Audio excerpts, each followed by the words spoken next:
All right, hey guys, Jason here. We're back up here with the amazing Franklin GMC Chevy dealership. They got the Toyota right across the road. I love these guys. It's where I take my Colorado to as well.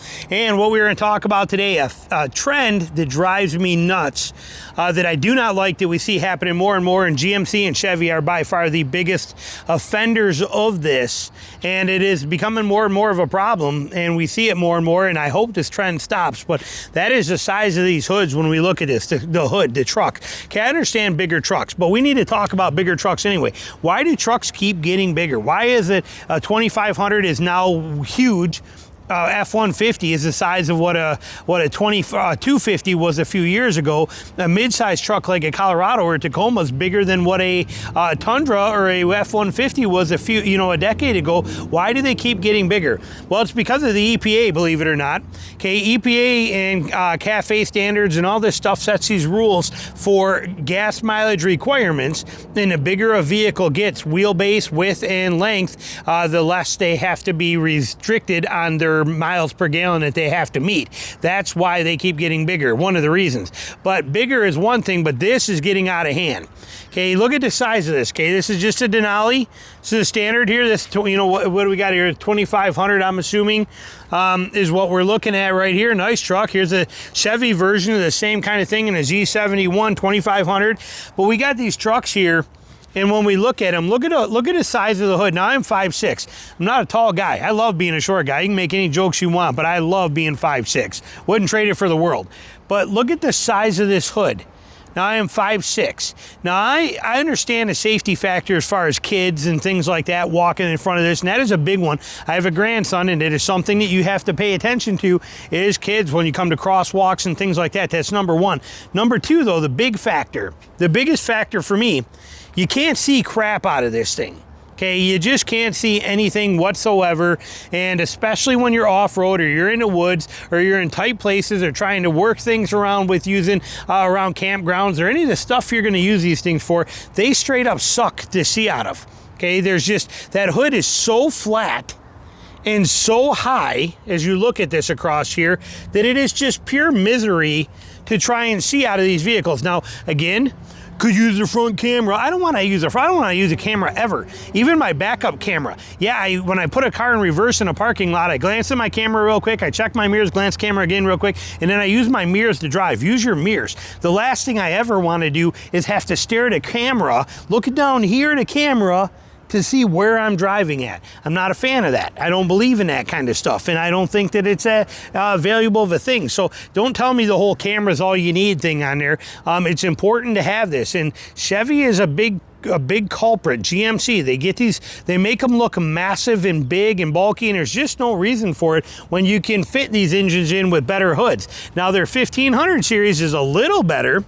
Okay, when you look at these, they got a little more angle to them, and they're a little bit better, and look at the height difference again on this, so not too bad, but the 25s are really bad. Even the Colorado, though, I have my Gladiator sitting right here that I just drove up here, okay, but my Gladiator hood, which is on 35s, and you can see it right there, Gladiator on 35s, and I have so much better visibility. I love Tina's Colorado. Love that truck. She's got the ZR2. The ZR2 has that extra fake big black cowl on the hood thing, whatever jobby thing it is on there that makes it look really tough and cool, and it is, don't get me wrong, but it sucks for visibility. When I drive her Colorado and then I immediately get out and get in my Gladiator, it's like, oh my God, I can see so much better.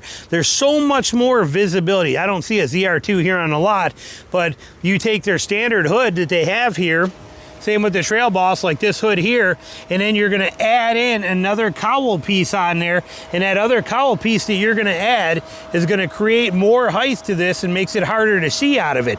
And that's a noticeable difference in here. And it's huge. And you already have, if you look at a Colorado, look at the angle of that roof already. Okay, how steep that is, which is great for rock chips and stuff. But then you add another inch or so on here like this with that in there and take that out over that hood, you're seeing less stuff. Already in the Colorado, in our ZR2, I feel it instantly. when I drive that truck. It's like, oh, here, you know, I lose that visibility in front of me. When I'm pulling in, like if I want to pull into a parking spot and I'm going to cut it real tight with my Gladiator, I know right where my front bumper is, and I can swing that bumper. If I wanted to pull into this spot, I can swing right by here, cakewalk easy. If I'm in the woods and I'm going by a tree, I can swing that bumper right here and know exactly where it is. I cannot do that in Colorado. In Colorado, I have to use the cameras. I have no other choice to be able to see where the flat, weird front of that Colorado is. I cannot tell unless I use the cameras.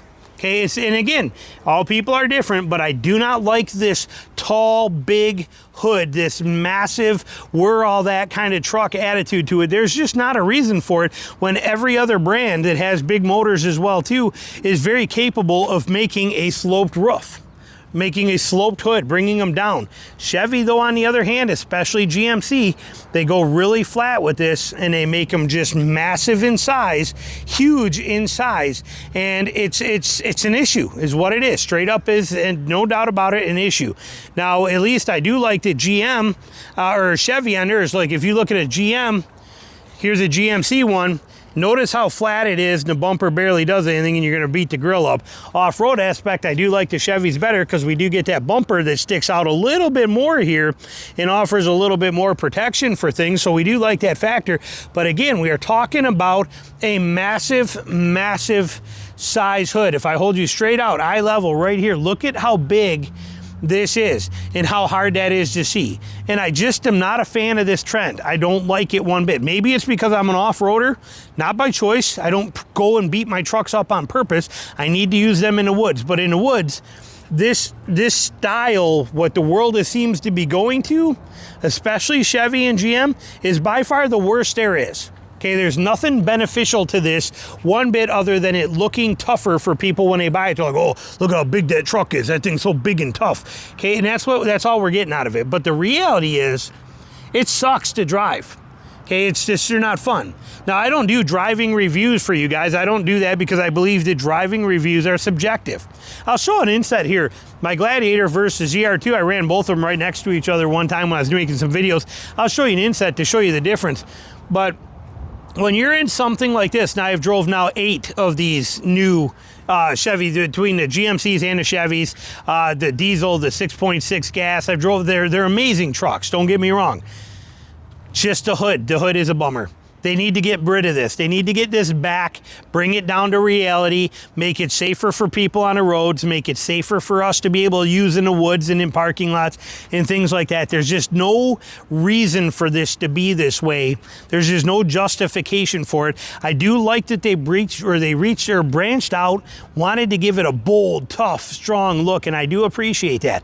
But I do believe it is a fail on a lot of levels when it comes to the reality of that hood size. Looks great, but non-functional, bad functional. It shouldn't have to be that way. And then you take into account like their Tahoes are getting the same way. Even their SUVs are. They made big success with this boxier look to them. Okay, and they've all gone that way. You can see this approach to these things. Now, these are not as bad. These are more like the 1500s, and at least they're sloping down more and they're not as bad. When I stand next to this, look at the difference here. Okay, huge difference, huge difference between those. But it is something that has to be addressed and we got to take into consideration. There's a big whole different world between what's going on. Again, look at my Gladiator just for reference stuff. Okay, look at the height where you sit in it, how good your visibility is outside of this thing, and then how low this hood is. And again, we are in 35s here, and we sit, not only do we sit low, we slope down. And it's very easy to understand and identify what's going on with this thing and where everything is. It's so super simple to do compared to what we're seeing today. And my fear is that with the next generation, more of this stuff is going to follow suit, and it's going to be an ugly thing for us to deal with. So hopefully they nip it in the bud. Hopefully this video brings more of attention to it, that it is a problem. This is a problem that needs to be addressed. We like what they did. Great job. Now tone it down a little bit. Questions, comments, put them down below. Thanks for watching.